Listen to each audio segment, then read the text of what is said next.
Well, welcome back to Acts. We are continuing to move along here in a very slow glacial pattern, but there's a lot to cover here. And those of you that are watching online, never fear, we will get through the book of Acts and get everything accomplished here. But we are at a point where we are at chapter 7, and we kind of introduced it last time with the story of Stephen as one of the 7 deacons who we call them deacons, just to use that term that we're familiar with, but that's not the term used in Acts 6, as they were selected to take care of a lot of the physical details of the church in Jerusalem. But Stephen is listed as the first one here in verse 8 of chapter 6, just to go back to that.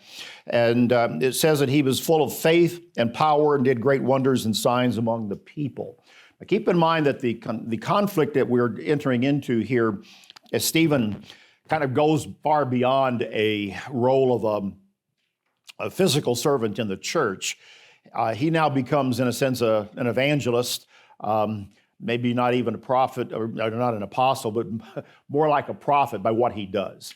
He really jets forward with what he does before the council of the Jews in proclaiming a truth that they are not able to see and understand.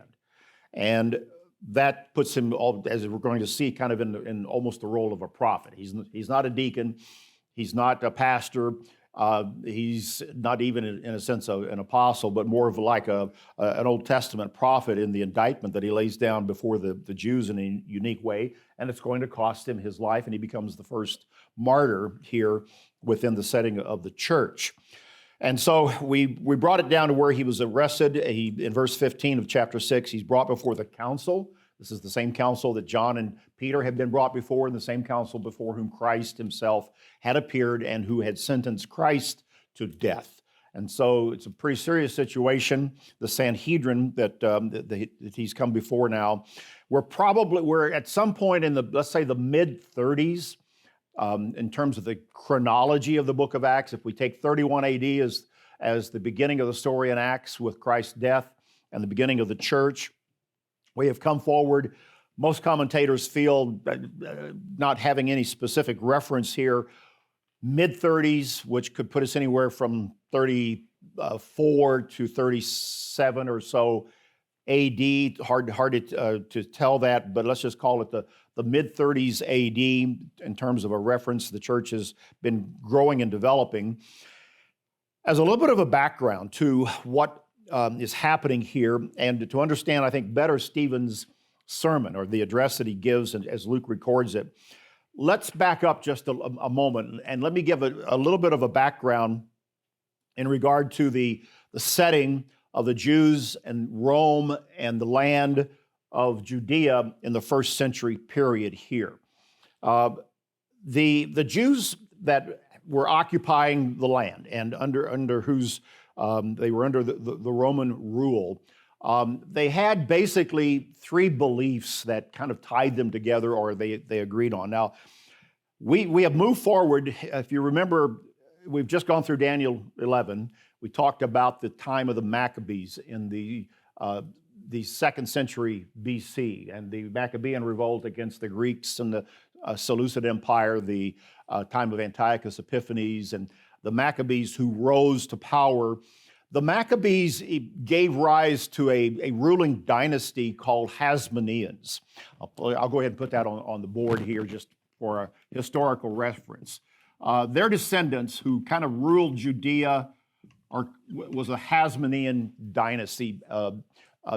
They descended from the Maccabees. They were not a very good ruling class of people among the Jews. These were the Jewish ruling leaders, along with the high priests and all. And I've mentioned previously how in the year 63 BC,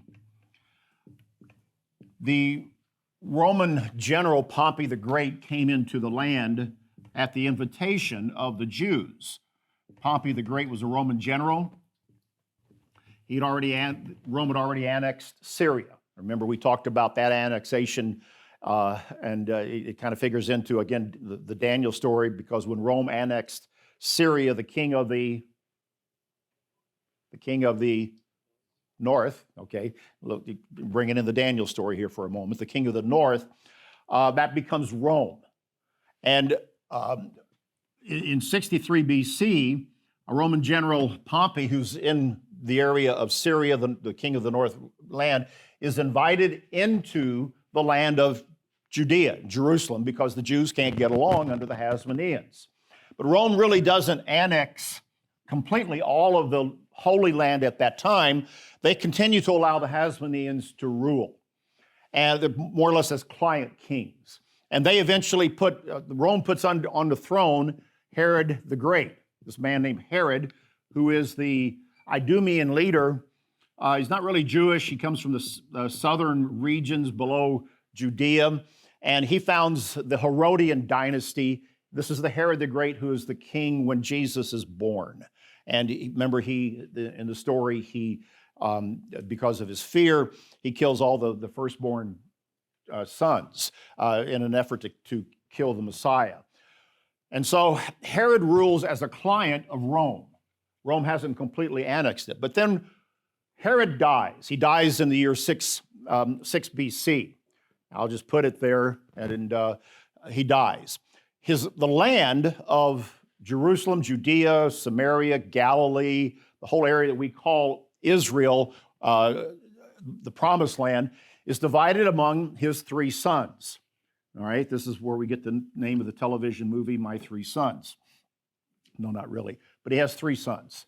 Now, I'm not going to go through all of these sons. That's not necessarily important to the story, except for he has one son whose name is Archelaus, and Archelaus receives Jerusalem, Judea, and that area, and he is not a very good ruler administrator. And the Jews petition Rome to go ahead with a full annexation of the land, or at least of that part. And so they do.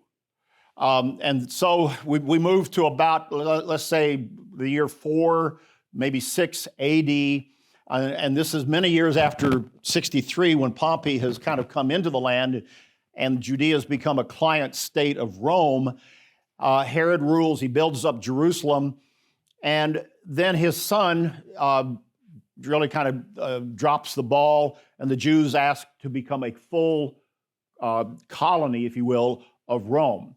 Now, why is that important? That's important because it is the final annexation, and that is when we find something that takes place. If you would to turn back to Luke chapter 2, you will find that at the time of Christ's birth, as Luke, he ties it to an event in Luke chapter 2 that is connected to a governor named Quirinius.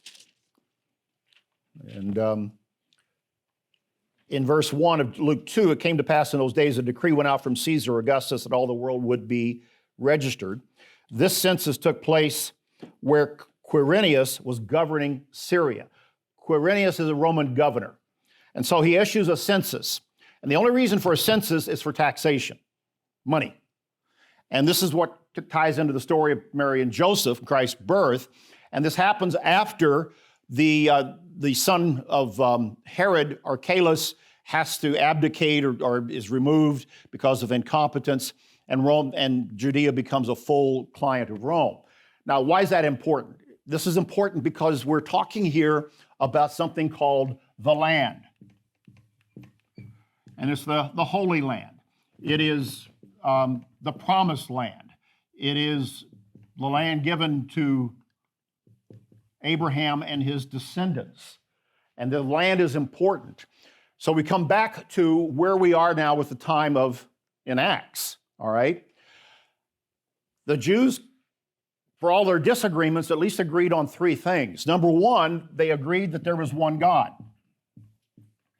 And that God was Yahweh, their God. All right, they knew that. They also believed and agreed that Israel was the covenant chosen people. All right, that they, the Jews, were the remnant or the part of that whole nation that now was in the land. And that's where we come to the third thing they could agree on, and that was that the land was theirs. I'm just going to put the word land there. The land promised to Abraham by God, that whole land that they had occupied under Joshua, that was their land.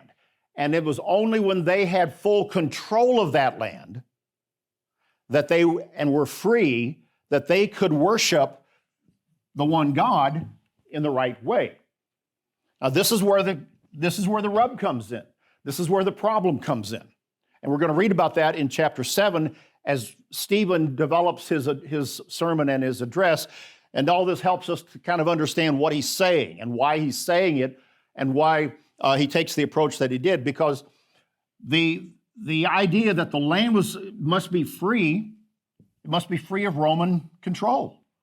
They wanted the Romans out. This is what led to so many different Jewish insurrections in the history of this time. Now, there's one we've already studied. And if you go back to Acts chapter 5, you remember when the apostles were before the Sanhedrin again, and this Jewish or Pharisee leader, Gamaliel, rabbi, stands up and says, basically, leave these guys alone. If it's of God, you don't want to be fighting against it. If it's of men, it's going to come to nothing.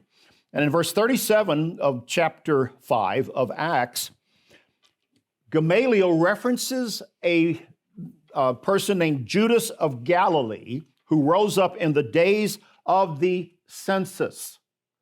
Note that, verse 37, in the days of the census. What census? It's the census we just read about in Luke 2, verse 2, the census of Quirinius, a Syrian governor.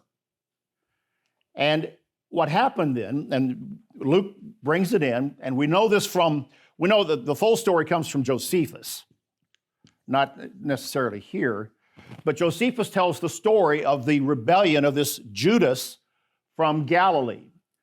He's actually from a city of Gamla within Galilee, but he led an insurrection because Judas persuaded enough people who believed that there was one God, Israel was his people, and they were free, and they must have control of the land, free of Roman influence, to worship God in the right way.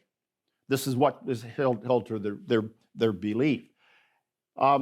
Judas here of Gamla or Galilee, he basically said to the rest of the Jews, if you submit to the census, if you submit to Roman taxation, if you submit to the Roman governor, that is a sin against Yahweh and his people in the covenant. This is how fervent they were in their belief. And so he led an insurrection. And go back to Acts 5, when Gamaliel brings this up, he said, this man, he rose up in the days of the census, drew away many people, but he also perished. All of who obeyed him were dispersed. And that's what happens. And so Gamaliel brings this up. And so it's understanding this fervent desire to be rid of the Romans that is the background to what Gamaliel said about Judas, even really what we find Luke beginning to trace even back in his gospel with the story of Christ and his birth. And now when we come to chapter 7 and what Stephen says, Stephen is going to drill deep into this idea of the land. And the Jewish belief, which some historians say that this idea of the land created a kind of a fourth philosophy among the Jews at the time. The other three being that of the Pharisees, the Sadducees, and the Essenes. And we talked about those several times as we've identified the various groups of people or the religious leadership of Judea at this time, the Pharisees, the Sadducees, and the Essenes. Josephus kind of calls it a fourth philosophy, and that it would be those that were really the rabid insurrectionists, like this Judas of Galilee, who wanted to get rid of the Romans. And this is what will lead in a few years later, in the year 66 AD, when the Jewish revolt erupts in Galilee. And Josephus is actually a general at that time, and he's leading a group of Jews against the Romans. And that ultimately leads to 70 AD, with the destruction of Jerusalem and the temple by the Roman legions. There's another one early in the 2nd century, another Jewish revolt that essentially finishes the Jewish presence in the land. But it's all tied back to this idea that the land had to be free.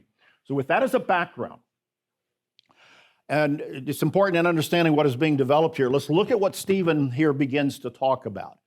It'll help us then to understand why he puts it this way, because Stephen is now going to put forth an idea that the land, as important as it is, isn't the critical factor.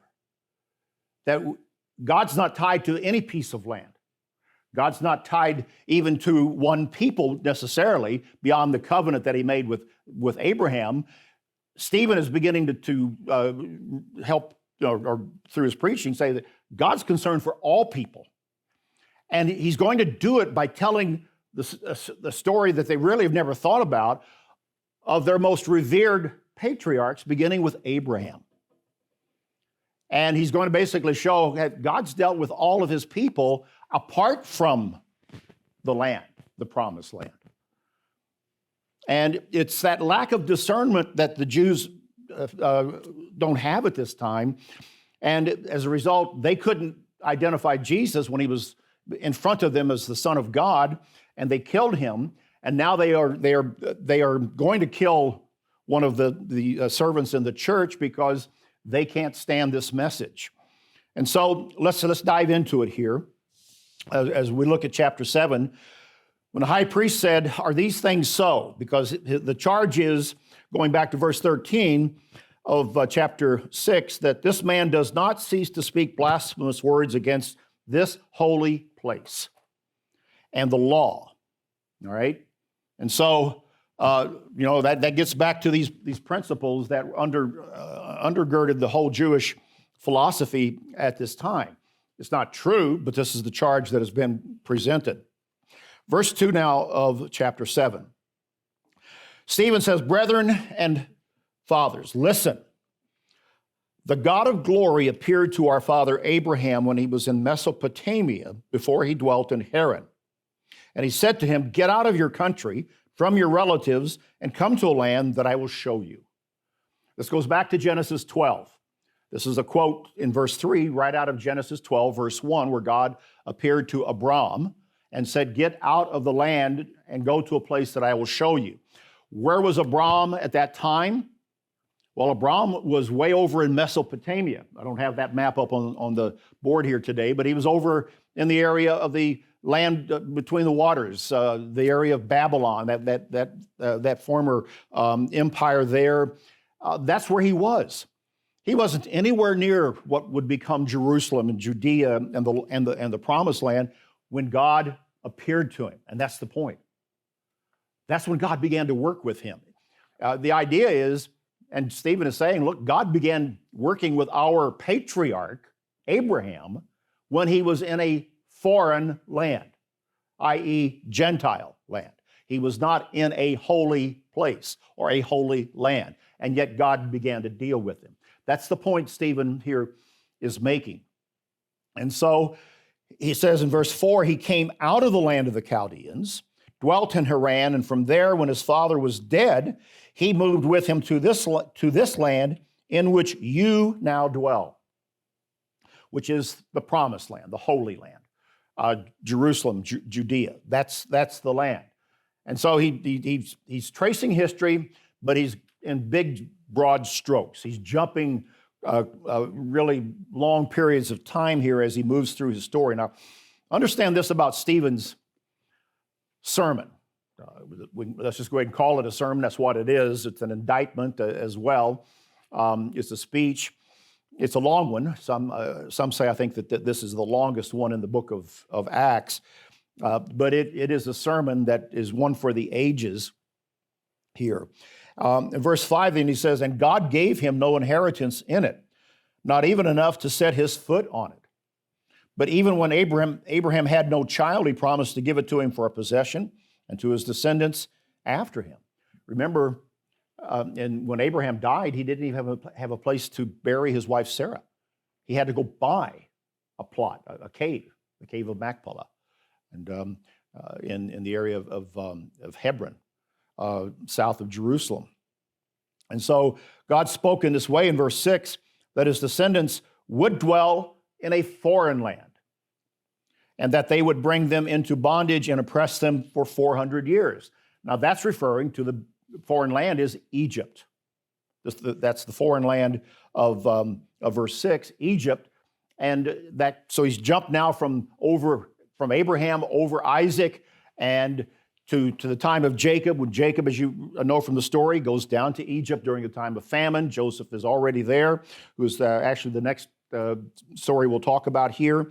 But he says the descendants of Abraham dwelt in a foreign land. They went into bondage and oppression for 400 years. At this point, let me just make a reference here. There's a reference here to 400 years.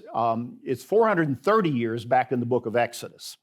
And this is something about Stephen's address that you should know.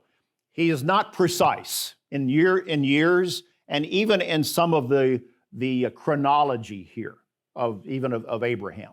We're not going to go into the details of that. You can read about that in a commentary, and commentators try to align and make all of this fit. And probably the better one that I read in looking at different commentators is the idea that don't get hung up on the dates and what might be a discrepancy. Luke's not writing that way. And as he writes the sermon of Stephen, because again, Luke wasn't there to hear it, it's not a firsthand account.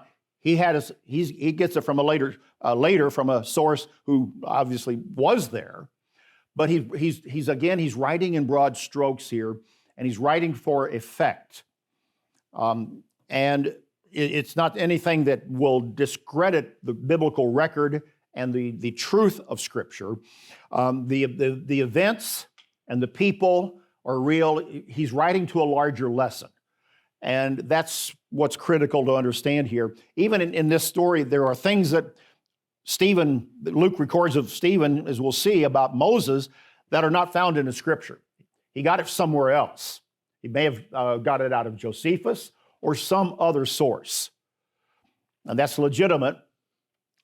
Even if it's in the Scriptures, then we will accept it as truth, but recognize that it's not something that you will find elsewhere. We'll see that when we get to that. Verse 7 then says, "And the nation to whom they will be in bondage, I will judge." Again, this is Egypt, said God. "And after that they shall come out and serve me in this place." This is again recounting the prophecy of what would happen to the people, and that they would even be returned to this place. And this place is, Judea and the whole land, which they were with Moses and ultimately with Joshua. And verse 8, "And then he gave him the covenant of circumcision." This goes back to talking about Abraham. "And so Abraham begot Isaac, circumcised him on the 8th day, and Isaac begot Jacob, and Jacob begot 12 patriarchs." So it's a history lesson. This part is obviously accurate, and it doesn't do away with any part of not only the historical, but more importantly, the spiritual or the theological teaching that would be drawn from the story of Abraham and Moses and the law. Keep in mind that he is being charged with blasphemous words against this holy place and the law. And that's something that, those are fighting words for a Jew in Jerusalem at this point in time. That is grounds because it violates everything that they hold, that they agree on, and is at the core of the legitimacy of the Sanhedrin, the Pharisees and the Sadducees and this ruling body. And so, yet, he's not contradicted anything. And so, verse 9, so we have Abraham, and he's established the point that Abraham, God began to deal with him before he ever came into the land. The promise, the central core of the promise was made before he came there. And God had in a sense, plucked Abraham out of that story. If we have time, we'll come back a little bit more and focus on some of the what is marvelous about the story of Abraham. But let's go on. Verse 9, the patriarchs, becoming envious, sold Joseph into Egypt, but God was with him. So now he jumps to the story of Joseph, which all of us know the story of Joseph and his amazing Technicolor Dreamcoat. Even Broadway and Hollywood knows the story of Joseph today from that production that ran for a long, long time and told the story quite well. But we all know that story. Sold by his brothers into Egyptian slavery. God works with him. He brings him out of prison.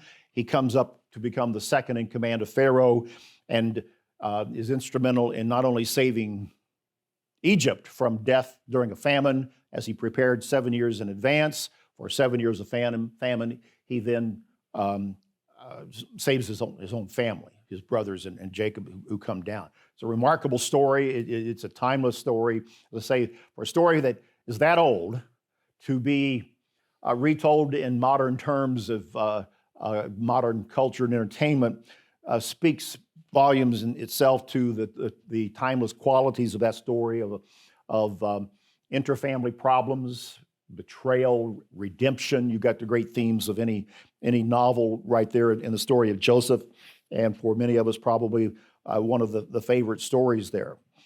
Verse 10, he says, he delivered him out of all of his troubles and gave him favor and wisdom in the presence of Pharaoh, king of Egypt, and made him governor over Egypt and all of his house. Now, again, keep in mind what Stephen is doing is he's now pulled forward the story of Joseph in Egypt, of all places, a type of sin and the place where of bondage. And for a Jew in the first century, no worse place to go than Egypt, no worse place to be than that in Egypt. But he's making a point that God can work with anyone, anywhere, that it is not tied to a piece of property, and that the promises are spiritual, eternal, and they transcend ethnicity, they transcend location, and so many of the things that have become a part of the Jewish thinking at this time. Verse 11, a famine, great trouble came over the land of Egypt, and Canaan and our fathers found no sustenance. But when Jacob heard there was grain in Egypt, he sent our fathers first.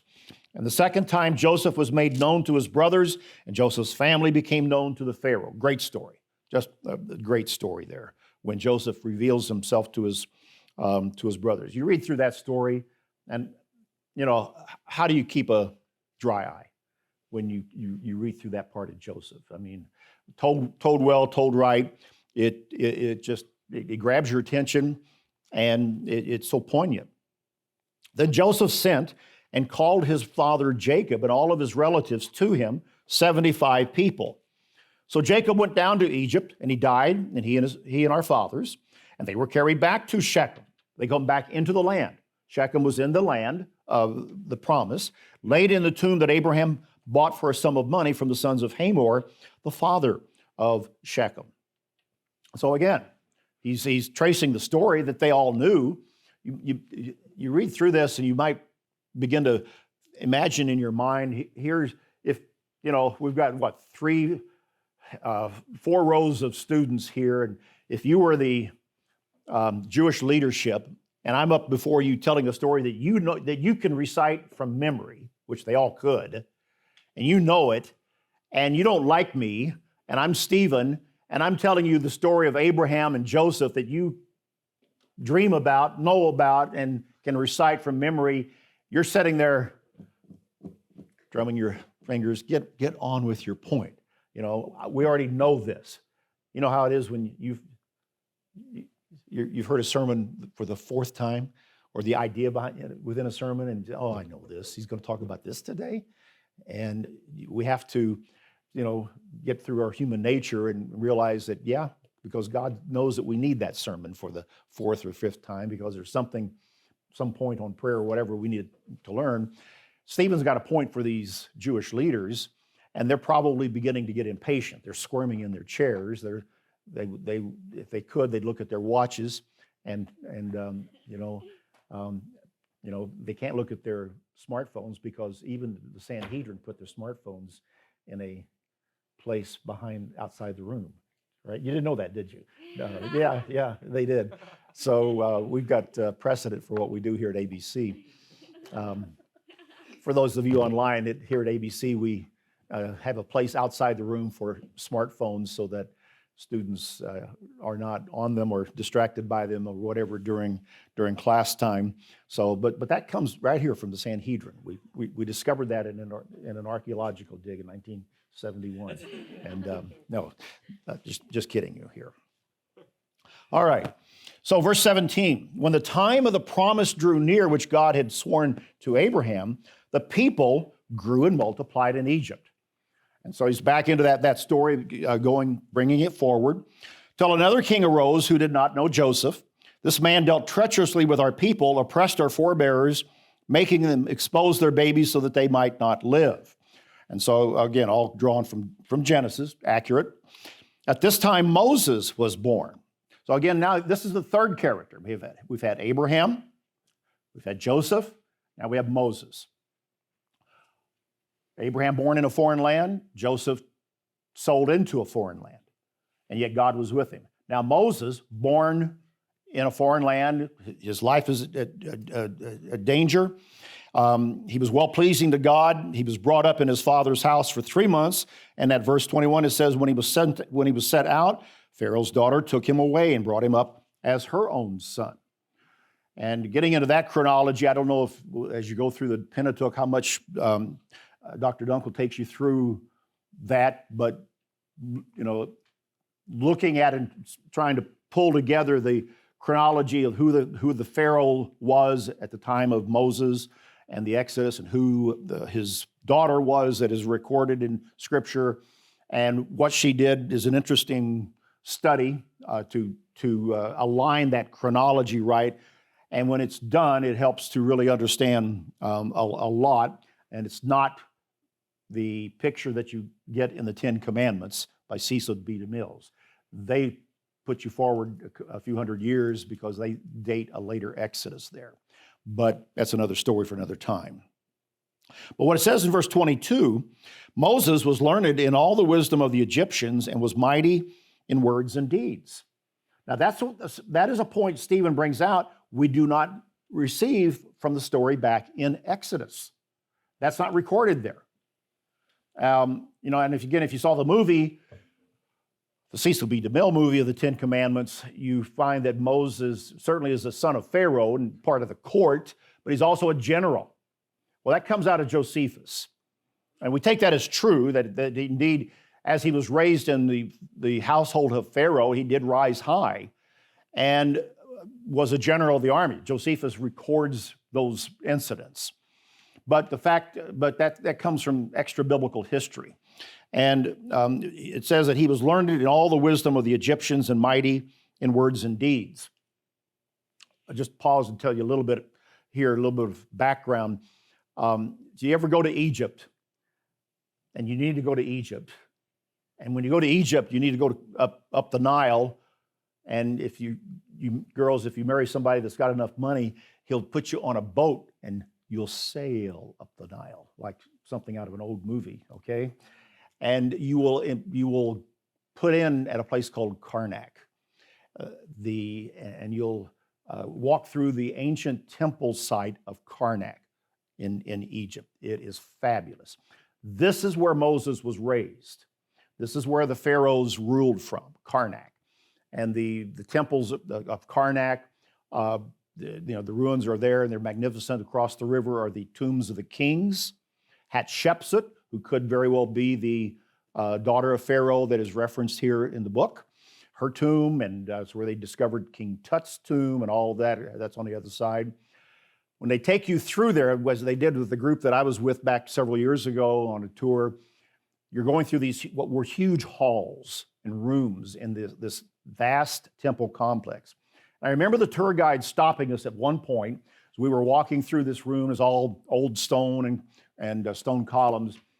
And he showed us a spot off, it was to our right as we were walking through, which would have been a large room, second room there.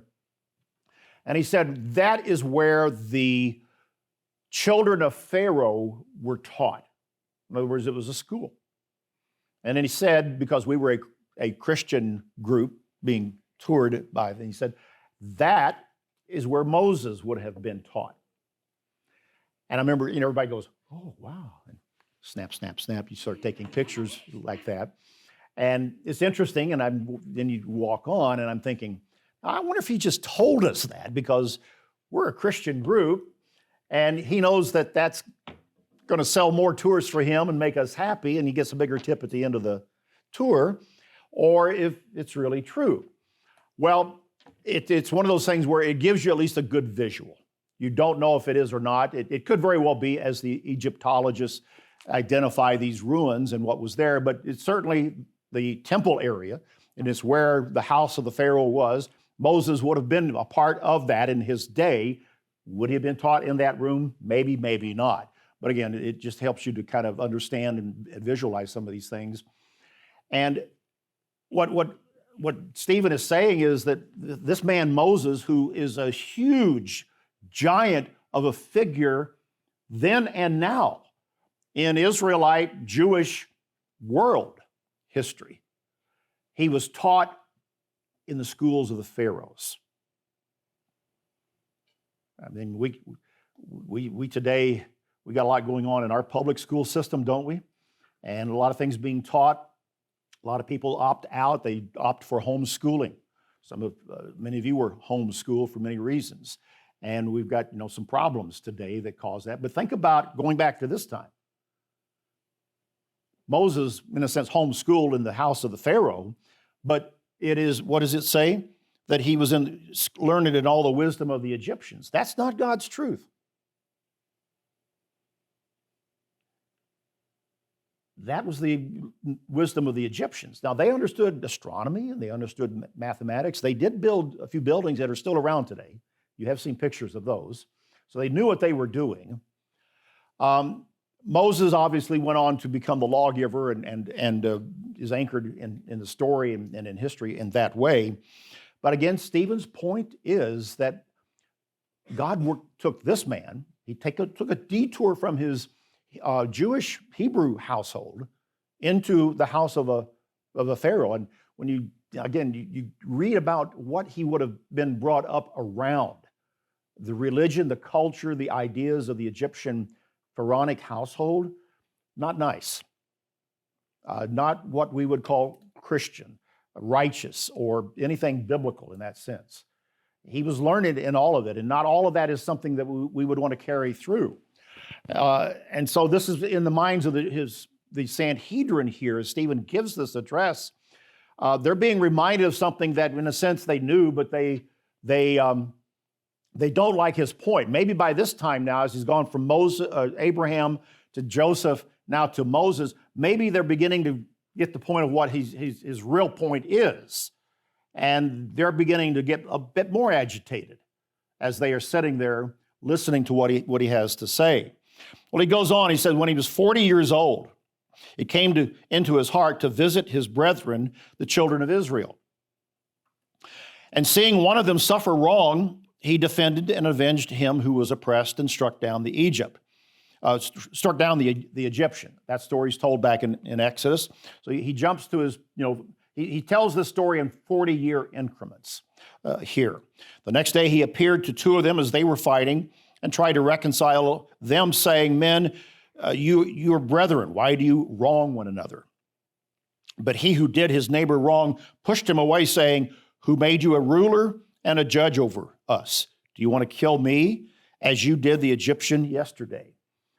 And again, this is in Stephen's view, as he tells this part of the story, the effect again would be that upon the Jewish leadership, they're having their nose rubbed into it.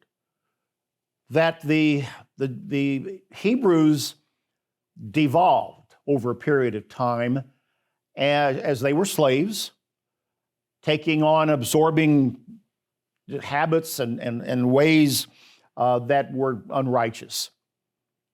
And Stephen's point is going to be that this will happen wherever you are. whoever you are.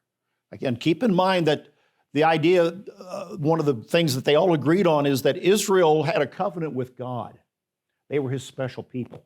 And they, the Jews at this time in the first century, were the one remnant holding to that. And they had endured the Greeks. They had endured a Babylonian captivity. And they were, in their own form, holding on to it. But they have a past and that isn't commensurate with all that they presently held. Verse 29, then, at this saying, Moses fled, became a dweller in the land of Midian, where he had 2 sons. And when 40 years had passed, the angel of the Lord appeared to him in a flame of fire in a bush in the wilderness of Mount Sinai. So again, he jumps forward again to the appearance and the time out of Exodus chapter 3, where Moses, as a shepherd, is out looking for some of his flock, and he comes across this burning bush and has this encounter with God. Now, you'll know from that story that when he even comes upon that, what is he told?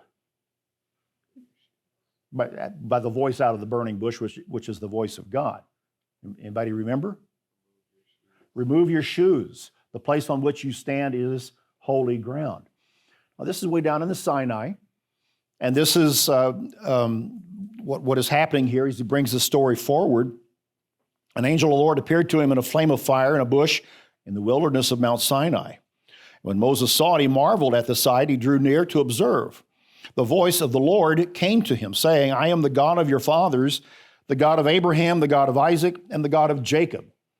And Moses trembled and dared not look. And the Lord said, take your sandals off your feet, for the place where you stand is holy ground. I have surely seen the oppression of my people who are in Egypt. I've heard their groaning. I've come down to deliver them. And now, come, I will send you to Egypt. He has to go back. We know that part of the story. This Moses, whom they rejected, saying, who made you a ruler and a judge, is the one God sent to be a ruler and a deliverer by the hand of the angel who appeared to him in the bush. He brought him out, and he brought them out after he had shown wonders and signs in the land of Egypt and in the Red Sea and in the wilderness 40 years. And so he tells the story of the burning bush and the voice from God, and Stephen in this recounts almost verbatim out of the story of Exodus. The angel, the word for angel that is used here to describe this angel of the Lord in verse 30 is the word angelos, and it means messenger. And it is a word that it can mean an angel, it can mean a messenger, and in this case, the messenger is God. As it says here, in verse 32, he's quoting out of Exodus 3, which very clearly shows that God spoke to him out of that bush, and it is that member of the God family that we understand was the Word, who became incarnate as Christ, who dealt with Moses and that whole episode of the Egyptians.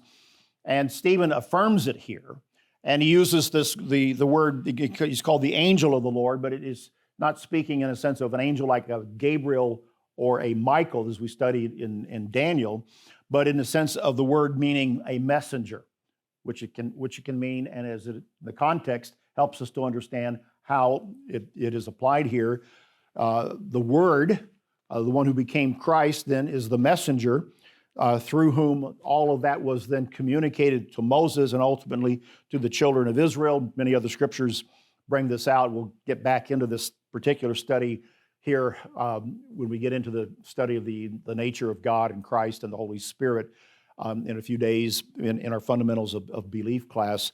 We'll touch on this once again. But verse 36 says, he brought them out after he had shown wonders and signs in the land of Egypt and in the Red Sea and in the wilderness 40 years. And so he goes on here to show, verse 37, this is that Moses who said to the children of Israel, the Lord your God will raise up for you a prophet like me from your brethren, him you shall hear. Now he's transitioning here to point them to the fact that Again, Moses, born in Egypt, raised in the house of Pharaoh, chosen by God to be the great lawgiver and deliverer and the one who brings them to the threshold of the promised land. But again, the point is, God's not tied to any land, and his servants can be in and from anywhere that God that can be, that God will choose according to his purpose and his will. And then he says that this is the same Moses that said, I'm going to raise up for you a prophet like me from your brethren, quoting from Deuteronomy 18, and him you shall hear. Now Stephen's getting down very much to the more pertinent episode for this group of Jews that he's standing before. This is the group who condemned Christ and sent him to the Romans, who then crucified him. And they still are not able to see what they did and understand that. Verse 38, this is he who was in the congregation in the wilderness with the angel who spoke to him on Mount Sinai, and with our fathers, the one who received the living oracles to give us, whom our fathers would not obey, but rejected, and in their hearts they turned back to Egypt. They wanted to go back. And they, as you know from the story, they rejected Moses and bellyached and criticized him. All during that period of time, they wanted to go back to Egypt. Why have you brought us out here today? They wanted the leeks and garlics and food and the certainty of of Egypt, rather than the uncertainty of the wilderness and whatever might lie ahead for them. There's something about Egypt. The Israelites wanted to go back to Egypt because Egypt, at least in their slavery, they knew who they were. They knew that they would eat. They didn't have to walk miles and miles and miles. They had water, and they had a roof over their head, and there was certainty. There's one thing about Egypt, it was certain. The heavens were laid out, charted and mapped. The seasons, the Nile rose and fell on a regular basis to provide the means of an abundant crop. There was a regularity about Egypt that they had grown used to in their 400 plus years. That's kind of the way the world works and sin works. And sin has a certain certainty to it, even if it's misery at times, which is why it's hard for people to come out of sin. And the path that God calls us to is a path of faith. And we have the promise out ahead, but we don't always know what we're going to have to go through, just like the Egyptians didn't as they went through their wilderness. We have a spiritual wilderness to go through. And so the Jews that were listening to this were probably, again, just becoming a bit more agitated, and they were being reminded of something like in verse 39, that your fathers would not obey, and they rejected, and in their hearts they turned back. And these Jewish leaders were probably, beginning now to really, their blood is beginning to boil, and they're thinking, he's talking about us. He's saying that we're disobedient and we won't obey. And this is the scene now as he's bringing it down to his final conclusion, which we're going to have to stop right now and pick up in the next class. And to get to the final punchline of Stephen's sermon. And believe me, it's got a punch to it. So we'll study that next time when we get into class and finish on through this and meet the man who's going to become the Apostle Paul at the end of the story.